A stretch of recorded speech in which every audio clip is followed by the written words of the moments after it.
Technology పెరిగే కొద్దీ మొండి రోగాలకు సైతం మందులు అందుబాటులోకి వస్తున్నాయి. ఇప్పటికే క్యాన్సర్ పై రష్యా వ్యాక్సిన్ కనుక్కునే పనిలో ఉంది. క్లినికల్ ట్రయల్స్ చివరి దశలో ఉన్నాయి.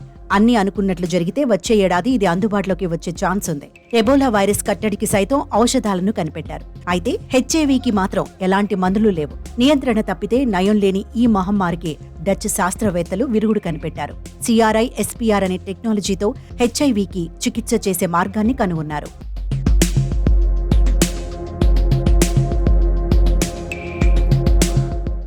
ఆమ్స్టర్డామ్ యూనివర్సిటీకి చెందిన శాస్త్రవేత్తల బృందం హెచ్ఐవిని నయం చేయడానికి అనేక విధాల పరిశోధనలు చేశారు. ఈ క్రమంలో వారు CRISPR అనే సాంకేతిక పరిజ్ఞానాన్ని కనుగొని సంచలన విజయాన్ని సాధించారు. ఈ టెక్నాలజీని మాలిక్యులర్ కటింగ్ అని కూడా పిలుస్తారు.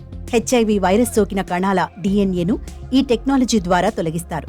అయితే ఈ CRISPR సాంకేతికత ఎంత సురక్షితంగా, ఎంత ప్రభావవంతంగా ఉంటుందో తెలియడానికి మరింత పరిశోధనలు చేయాల్సి ఉందని నాటింగ్హామ్ యూనివర్సిటీలో stem cell gene therapy technology associate professor doctor James Dixon పేర్కొన్నారు.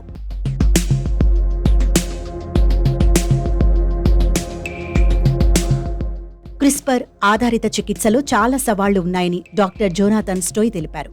ఇది అందుబాటులోకి రావడానికి చాలా సంవత్సరాలు పట్టొచ్చు అని లండన్లోని ఫ్రాన్సిస్ క్రిక్ ఇన్స్టిట్యూట్లోని వైరస్ నిపుణుడు చెప్పుకొచ్చారు. హెచ్ఐవికి చికిత్స చేయడం చాలా కష్టం, ఎందుకంటే ఇది రెట్రో వైరస్ అని పేర్కొన్నారు.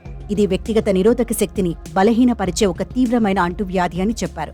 జీవితకాల యాంటీ రెట్రోవైరల్ థెరపీ అవసరం అవుతుందన్నారు. ఈ మందులను నిలిపివేస్తే శరీర కణాల్లో దాక్కున్న వైరస్ తిరిగి విజృంభిస్తుంది.